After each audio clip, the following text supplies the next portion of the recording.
Oi pessoal, tudo bem? Sejam todos e todas muito bem-vindos e bem-vindas. Eu sou a Renata Tanho e hoje eu vou trazer para vocês um exercício que a gente fez na última aula de cartomancia do curso extensivo, e nós estamos trabalhando com as tiradas lineares de 3 cartas e também aprendendo a trabalhar com as mandalas para diferentes assuntos, né? Eu acho que as mandalas, elas nos oferecem uma perspectiva bastante interessante, porque a gente pode mapear, diagnosticar, enfim, vocês podem chamar como quiserem, um assunto em questão de maneira bastante profunda e objetiva, né? Eu costumo compartilhar aí nas redes, no Instagram e no Facebook, algumas sugestões de tiradas de relacionamento, tirada kármica, enfim. E acho que treinar esse olhar nos ajuda a também ter mais rapidez e mais perspicácia na hora de entender qual tirada é adequada para qual assunto, né? Você vai aprendendo a conectar as perguntas para fazer um mapeamento geral daquela situação, né? Seja em caráter de diagnóstico, de previsão, enfim, independentemente da linha que você segue, né? Nós trabalhamos especificamente com a tirada do cartomante, que foi uma que eu sugeri já faz um tempo. Inclusive, essa tirada ela serve para qualquer profissão. Se você é psicoterapeuta, se você é, enfim, astrólogo ou, enfim, professor, você pode fazer um mapeamento do seu desenvolvimento profissional, da sua performance, para dizer de alguma forma, naquele assunto, certo? Depois eu deixo aqui para vocês o link da tirada para que vocês possam ver direitinho, tá? Mas é uma mandala normal, com algumas perguntas conectadas para a gente fazer o mapeamento do assunto. Então, olha que interessante, né? Vou trazer para vocês, tenho aqui anotadinho as cartas separadas, né? Então, nessa tirada do cartomante, qual é a ideia? A ideia é entender quais são os pontos fortes e os pontos fracos de determinada pessoa como cartomante, né? Então, eu usei o exemplo da Mariana, que é uma pessoa fictícia, né? Pra gente treinar. Então, e a primeira pergunta, então, é qual é o meu ponto forte, né? Então, a Mariana perguntando, qual é o meu ponto forte como cartomante? E aí sai a carta 32 e a carta 7, né? A minha sugestão é que vocês, cada um dentro da sua perspectiva interpretativa, porque a gente sabe que os significados das cartas mudam, às vezes bastante, às vezes não tanto, de pessoa para pessoa, de variante para variante, de escola para escola, né? Enfim, então que cada um possa, dentro da sua lógica, da sua linguagem, entender e fazer essas combinações, né? É só pra gente treinar. Então, primeiro sai a carta 32, depois a carta 7. Lembrando que eu já falei pra vocês que dentro da minha lógica de trabalho, a carta que tem mais importância é sempre a primeira, né? Então, a primeira responde e a segunda complementa, né? É como se fosse, por exemplo, um substantivo e um adjetivo, ok? Então, vamos lá. Então, saíram essas duas. A pergunta é: qual é o meu ponto forte? Depois, a segunda pergunta é: qual é o meu ponto fraco? Aqui, qual é o meu ponto fraco? E aqui também, dentro da minha perspectiva de trabalho, a gente tem uma questão bem interessante, por isso eu peguei esses exemplos, que é uma pergunta negativa, porque a gente já está supondo, né, que a pessoa tem pontos fracos, como todos nós. Então, qual é o meu ponto fraco?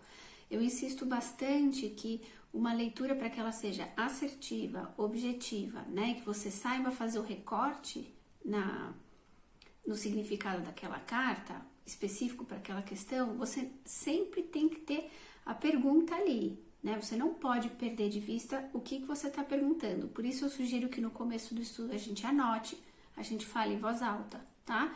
Porque é a pergunta que vai nos balizar na hora de fazer uma boa interpretação. Então, a pergunta é: qual é o meu ponto fraco, né? E por que é interessante? Porque eu sigo a escola brasileira, e na escola brasileira a carta 36 é uma maravilha. Então, olha, a gente tem uma pergunta negativa com uma carta positiva, né? E aí aqui sim vai se mobilizar a polaridade oposta da carta. É bem interessante como exercício, tá? Eu não vou responder porque eu quero que vocês façam o exercício, ok? Muito bem. Então, aqui, perfeito. Depois, a terceira pergunta é: como superar os bloqueios? E aí sai a carta 33, a carta da chave, e a carta 27, certo? Então, a pergunta é como superar os bloqueios. Então, eu também sempre sugiro que os alunos prestem atenção no interrogativo, né? Então, como? Como é o modo de fazer aquilo, certo? Então, como superar os bloqueios? A gente está pedindo um conselho, pedindo o modo para começar a fazer aquilo. Perfeito? Então, essa é a terceira. Depois, a quarta pergunta é: por onde começar a transformação? Por onde começar a transformação? Aí é o lugar, né?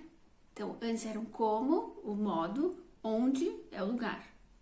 Claro, não é um lugar físico, né? Não é um lugar concreto, a casa, não. É um lugar subjetivo, enfim, dentro da subjetividade da pessoa, tá? Então, a pergunta é por onde começar a transformação? Sai a carta 22 e a carta 21. Aqui também tem um ponto bem interessante, que eu sempre considero bastante nas leituras, é quando saem cartas sucessivas, né? Eu entendo que isso intensifica a mensagem, tá? Muito bem. Depois, a quinta posição é um conselho final. Muito bem. Então, a quinta posição é um conselho final. Sai a carta 28 e a carta 24, certo? Muito bem. Aí, o que aconteceu? Essa é a mandala original. Mas como a gente estava treinando, né, a gente fez mais duas perguntas. Considerando que a pessoa... Então, a gente fez um mapeamento, né, de bloqueios e potências. Depois, a gente viu por onde começar a superar os bloqueios, a questão da transformação também, e a gente pediu um conselho final. Então, a gente supõe que a pessoa vai seguir aquele conselho. Se ela segue aquilo, né? Por isso que a mandala é interessante, porque ela vai conectando as perguntas e a gente vai vendo um caminho ali se desenvolvendo. Se ela segue esses passos, né? A próxima pergunta foi: tem uma questão, onde ela estará com relação a esse assunto, né? Daqui a 6 meses. Essa é a pergunta. O que acontece, né? Daqui a 6 meses na trajetória dela, se ela segue esses passos. E aí aconteceu uma coisa muito interessante, vou mostrar para vocês. Saiu a carta 23, a carta 26 e a carta 15. Então, olha, aqui a gente tá fazendo uma perspectiva para 6 meses, né? Lembrando que o futuro não existe, né, gente? O futuro é uma possibilidade. Então, se a pessoa não faz nada do que tá aqui, essa resposta não tem sentido, né? Quando a gente faz uma previsão, olhando para frente, a gente considera que as peças do tabuleiro estão daquela forma. Se alguma coisa se altera, tudo se altera, né?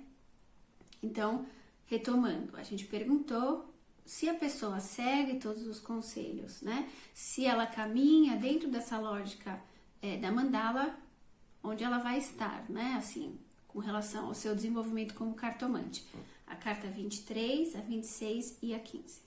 Muito interessante essa combinação. Também não vou dar a minha resposta, porque eu não quero condicionar a resposta de vocês, tá? Então, eu desafio vocês a fazer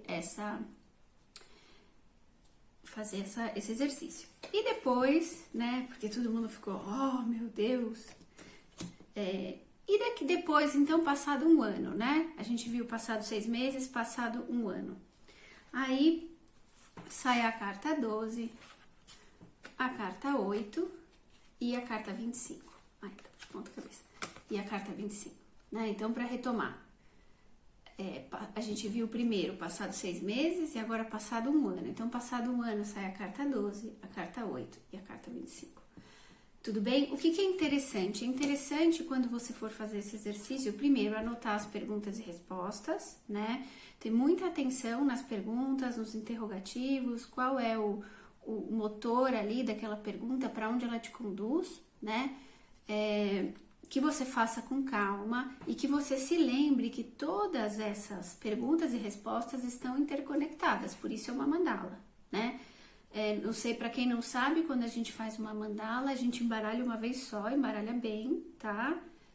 Outra coisa que eu tenho sugerido, contem as cartas antes de começar qualquer jogo, certo? Porque é uma tristeza você fazer todo o exercício e perceber que uma carta tá caída no chão ou que uma carta tá perdida. Então, contem sempre as cartas antes de jogar, embaralhem bem. E aí, quando a gente faz uma tirada, a gente só embaralha uma vez. Embaralha uma vez, vai tirando as 2 cartas para cada posição. Aqui, as 2 últimas são 3 cartas, tá?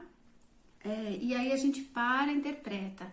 Também sugiro sempre que, se você for fazer para você mesmo ou para você mesma, que você fotografe, porque essa mistura de sentimentos, né, assim, essa conexão que a gente tem com o assunto, essa dificuldade de ser imparcial quando a gente está lendo pra gente mesmo, às vezes pode nublar um pouco a interpretação. Então, eu sugiro que vocês fotografem, escrevam, né, quem é mais visual, fotografe, quem precisa escrever, realmente que escreva, certo?